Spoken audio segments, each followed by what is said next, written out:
ரொம்ப நன்றி sir. So இந்த திரைப்படத்தை பற்றி பல விஷயங்கள், சுவாரஸ்யமான விஷயங்களை எங்களோட ஷேர் பண்ணிக்கிட்டது உங்கள் எல்லாருக்கிட்டுமே நன்றிகளை தெரிவிச்சுக்கிறேன். ஸோ இந்த ஈவெண்ட் வந்து பத்திரிகையாளர்கள், ஊடக நண்பர்கள் அண்ட் தொலைக்காட்சி நண்பர்களுக்கு முழுமையாக சமர்ப்பிக்கிறோம். அதனால நீங்கள் இந்த படத்தை பற்றி பாலகிருஷ்ணன் சார் கிட்ட ஏதாவது கேட்கணும்னு ஆசைப்பட்டா கேட்கலாம்.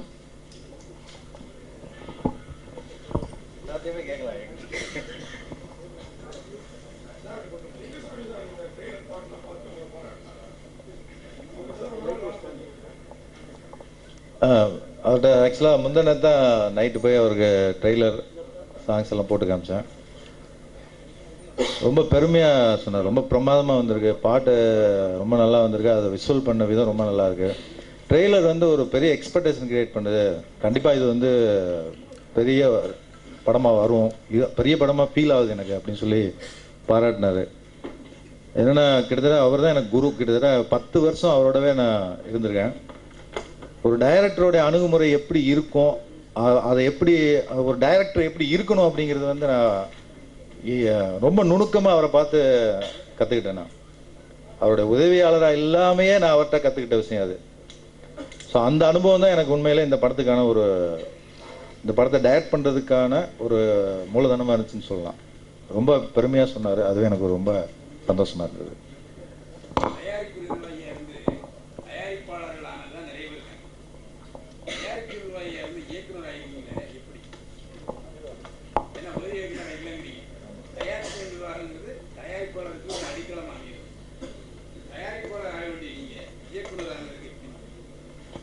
நமக்கு எது வேணும் நம்ம தான் முடிவு பண்ணணும். எங்கே இருக்கிறோங்கிறது முக்கியம் இல்லை. நமக்கு என்ன வேணும் நம்ம முடிவு பண்ணிட்டோம்னா அது நம்மளை நோக்கி வந்துடும். அதாவது அதனால தான் ஒரு டைரக்டரோட கிட்டத்தட்ட 10 வருஷமா அவருடைய ஆனந்தம்லேருந்து பையா வரைக்கும் அவரோடவே இருந்திருக்கேன் நான். ஸோ ஒரு படம் எப்படி தயாரிக்கப்படுது, அது வந்து எப்படி இப்போ அது மேக்கிங் சைடு, சீன் சைடு, எல்லா விஷயத்துலையுமே நான் உள்ளே இருப்பேன். நான் வேறு எந்த அவர்கிட்ட போய் ஜாயின் பண்ணதுக்கப்புறம் வேறு எந்த இயக்குநர்கள்ட்டையும் எந்த தயாரிப்பாளர்கிட்ட போய் நான் ஒர்க் பண்ணல. ஸோ அந்த அனுபவம் வந்து எனக்கு வந்து மிகப்பெரிய பலமாக இருந்தது. அது இல்லாமல் அவரை விட்டு வெளியே வந்ததுக்கப்புறம் கிட்டத்தட்ட ஒரு 3.5 years 4 years இந்த கதைக்காக வேண்டியும் இந்த படத்துக்காக வேண்டியும் முழுக்க நான் வந்து இந்த படத்துடைய கதைக்களம், இந்த படத்துடைய கதை திரைக்கதை, டைலாக் ரைட்டர் மோனா பழனிசாமியோட டிஸ்கஷன், இப்படி கிட்டத்தட்ட 3-4 வருஷம் வந்து வேற எந்த வேலையும் பார்க்காம முழுக்க இந்த கதைக்காக வேண்டியே இருந்திருக்கேன். ஸோ அந்த வெளிப்பாடு தான் இப்போ நீங்கள் பார்த்தது.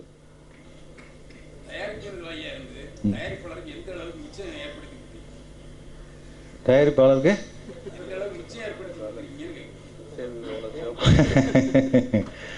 அதாவது ஒரு கரெக்டாக சொல்லணும்னா ஒரு ப்ரொடக்ஷன் கண்ட்ரோலருங்கிறவங்க வந்து ஒரு டிசைனர், ஒரு படத்துடைய டிசைன் பண்ணுறவங்க. இந்த டைரக்டருக்கு வந்து என்ன வேணும் அப்படிங்கிறத தெரிஞ்சுக்கிட்டு அவங்களுக்கு வேணுங்கிறத எப்படி சிக்கனமாக கொடுக்க முடியும் அப்படிங்கிறத வந்து யோசித்து செஞ்சோம்னா ஒரு தயாரிப்பு செலவு வந்து கன்ஃபார்மாக குறையும். அந்த ஒரு பகுதியில் அது வந்து நான் டைரக்டர் நீங்கள் கேட்டால் சொல்லுவார். கிட்டத்தட்ட அவருடைய எல்லா படங்களுக்கும் வெவ்வேறு தயாரிப்பாளர்கள், அவர் கமிட்டான வெவ்வேறு தயாரிப்பாளர்களோட நான் வந்து பணியாற்றியிருக்கேன். அது வந்து ஒவ்வொன்றுமே ரொம்ப யோசிச்சு அதுக்குள்ளே இன்டெப்த்தாக போய் தான் ஒரு வேலையை பார்ப்போம். இந்த இடம் வேணும்னா உடனே இந்த இடம் இதுக்கு ஆல்டர்னேட்டிவ் என்ன, அதை எப்படி சிக்கனமாக பண்ண முடியும், அந்த மாதிரி தான் யோசிச்சு செஞ்சுருக்கோம். அதனால் மேக்ஸிமம் நம்ம ஒர்க் பண்ண எல்லா படங்களுமே வந்து ரொம்ப சிக்கனமாக தான் பண்ணி கொடுத்துருக்கோம். அதுக்கு ஒரு உதாரணம் சொல்லணும்னா, ஆனந்தம் முடிச்சு டைரக்டர் வந்து ரன் படம் சூர்யா மூவிஸில் கமிட் ஆனாங்க. அப்போ வந்து ரத்ன சாருடைய ப்ரொடக்ஷன் அப்போ ரொம்ப பீக்கில் இருந்த டைம். ஸோ அப்போ வந்து படம் முடிஞ்சு அவர் ரத்ன சார் வந்து டைரக்டர் சொன்னார், இந்த படம் ரொம்ப சிக்கனமாக முடிவுறதுக்கு 2 பேர் காரணம். ஒன்று வந்து உங்கள் கோ டைரக்டர் கனக சபாபதி, இன்னொன்று வந்து உங்கள் ப்ரொடக்ஷன் கண்ட்ரோல் பாலகிருஷ்ணன் அப்படின்னு சொன்னார். ஸோ அதுதான் நம்ம செஞ்சதுக்கான பலன். அதுதான் அது கண்டிப்பாக எல்லா படங்கள்லையும் அந்த மாதிரி தான் ஒர்க் பண்ணிடுவோம்.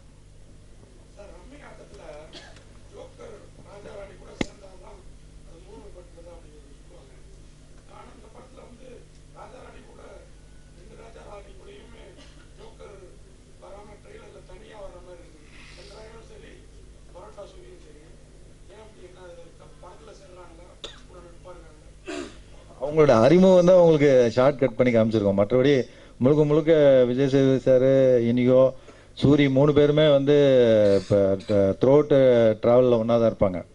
சின்ராயன் வந்து சின்ராயனுக்கும் இவங்க 3 பேருக்குமே, இனிகோவுக்கும் விஜய் சேதுபதி சாருக்குமே காம்பினேஷன்ஸ் இருக்குது. ஸோ படத்தில் அது உங்களுக்கு ட்ரெய்லர் ஷாட் தான் அந்த மாதிரி கட் பண்ணியிருக்கோம், மற்றபடி படத்தில் காம்பினேஷன்ஸ் இருக்கு.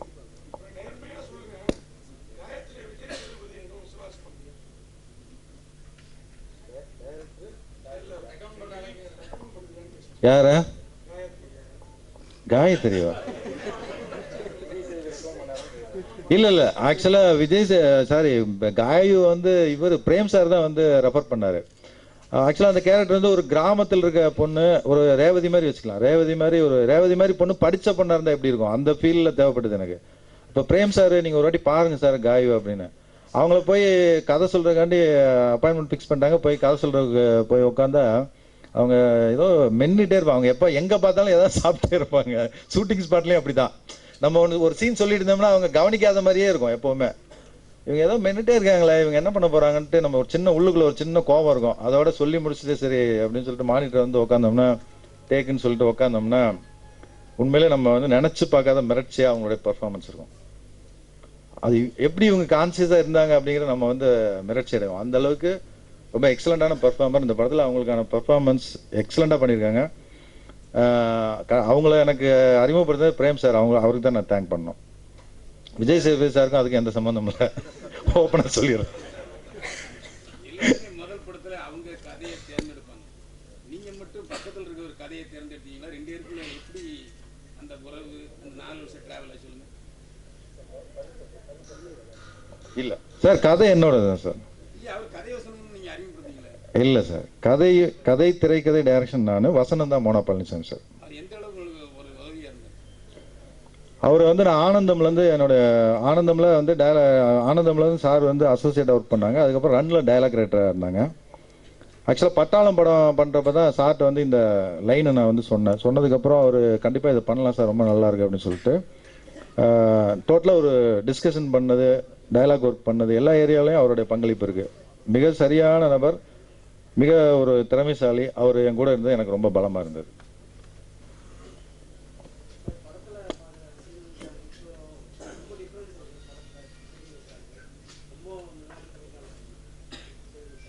அவருடைய பீஸாவுக்கு அப்புறம் நடுவில் சூதுகம் அப்பதான் கமிட் ஆன அவர் வந்து, நீங்க வந்து அவர்கிட்ட பல டிஃபரன்ஸை நீங்க பார்க்கலாம். அவருக்கு வந்து நீங்க என்ன சட்டை கொடுக்குங்களோ அந்த சட்டைக்கு தகுந்த மாதிரி ஆளாயிருவார். அவர்கிட்ட அடிக்கடி சொல்லுவேன். நான் வந்து அந்த ஜோசப் கேரக்டருக்கு வந்து சாரை பார்த்ததுக்கு அப்புறம் இவர் காஸ்டியூம் அனுப்பிச்சு வச்சோம். அவர் வந்து போட்டு ஸ்டில்ஸ் எடுத்துட்டு வந்தாங்க. அந்த ஜோசப் கேரக்டர் கதை கேட்டதுக்கு அப்புறம் அந்த ஸ்டில்ஸ் எடுக்கிறப்ப அவர் அந்த கேரக்டர் எப்படி இருக்குங்கிறத வந்து எனக்கு வந்து அந்த ஸ்டில்ஸ் எடுத்துட்டு வந்தப்ப பார்த்து நான் உண்மையிலே மிரட்சி அடைஞ்சேன். இது வந்து உண்மையாவே அவர் தானா அப்படிங்கிற அளவுக்கு. ஸோ ஒரு உண்மையா சொல்லணும்னா, இன்னைக்கு சக நிறைய நடிகர்களுக்கு மத்தியில உண்மையா சொல்லணும்னா, ஒரு கேரக்டரை அந்த கேரக்டராகவே வாழ முயற்சி பண்ற ஒரு நடிகராக இன்னைக்கு அவர் இருக்கிறார். அது வந்து உண்மையாவே எனக்கு ரொம்ப பிளஸ்ஸா இருந்தது.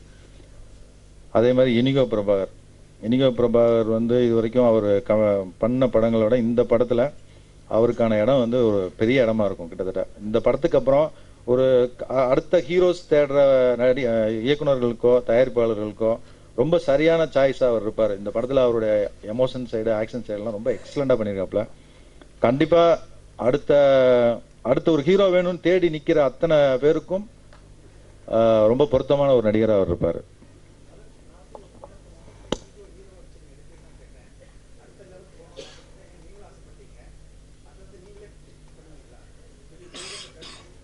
கண்டிப்பா சார், அதுல என்ன சார் ஆச்சரியம் இருக்கு. எனக்கு வந்து அவர் இனிகோ பிரபாகர் ரொம்ப நல்ல நண்பர். பர்டிகுலரா இந்த கதைக்குள்ள அவர் ரொம்ப நாள், பழனிசாமி சார் இந்த கதைக்குள்ள அவர் ரொம்ப நாள் டிராவல் பண்ணியிருக்காரு.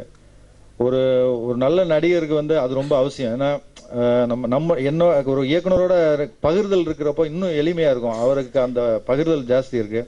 அதே மாதிரி வந்து ரொம்ப தான் ஜெயிக்கணுங்கிற ஒரு மோட்டிவ் இருக்கிற யாரையுமே ரொம்ப ஈஸியா தூக்கி கொண்டுட்டு வந்துடலாம். அந்த மோட்டிவ் 100% அவர்கிட்ட இருக்கு. கண்டிப்பா பண்ணுவேன். அதுல என்ன சார் இருக்கு. எனக்கு அடுத்தடுத்து அவர் வரப்போறது அதான் நான் சொல்லிட்டு இருக்கேன்.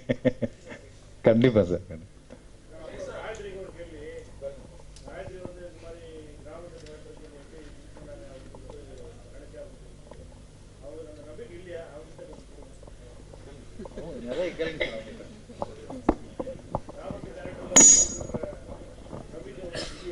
எனக்கு உண்மையில சொல்ல போனா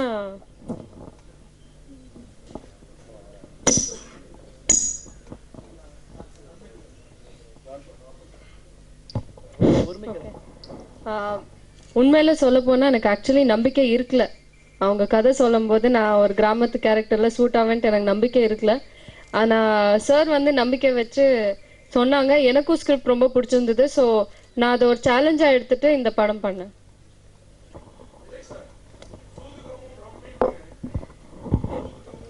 ஓகே.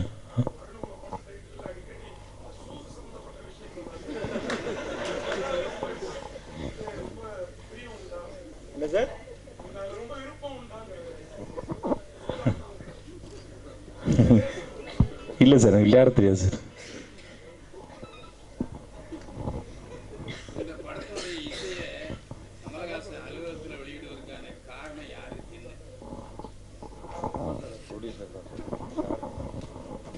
நீங்கள் தான் சொல்லுங்கள். இந்த கமல் சார் வந்து ஆடியோ ஆஃபீஸில் வெளியிடுறதுக்கான காரணம் என்ன?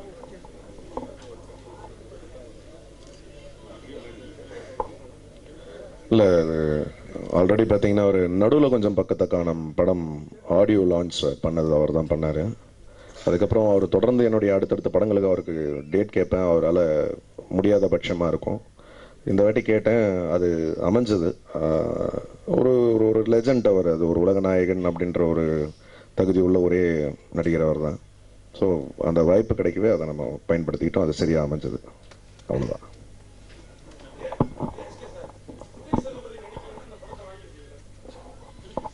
இல்லை, கட்டாயமாக படம் நல்லா இருந்ததுன்னா டெஃபினட்டாக வாங்கியிருப்பேன், அதில் எதுவும் டவுட்டே கிடையாதுங்க.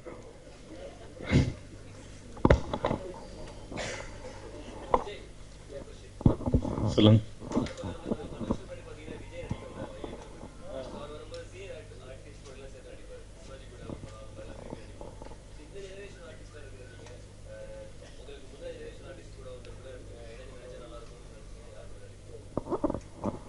அது பர்டிகுலர் யாரையும் சொல்லணும் தேவையில்லை நினைக்கிறேன். யார் கூட நடிக்கலாம். இப்போ பிரபு சார் வந்துட்டாங்க, பிரபு சார், கார்த்திக் சார், யார் கூட நடிக்கலாம். அவங்களாம் பிரமாதம் நடிச்சேன். அவங்க கூட நடிக்கிறதுக்கு நான் தான் கொடுத்து வச்சிருக்கணும் ஆக்சுவலாக. ஸோ இதில் நான் சூஸ் பண்ணுறதுக்கு ஒன்றும் இல்லை. அதில்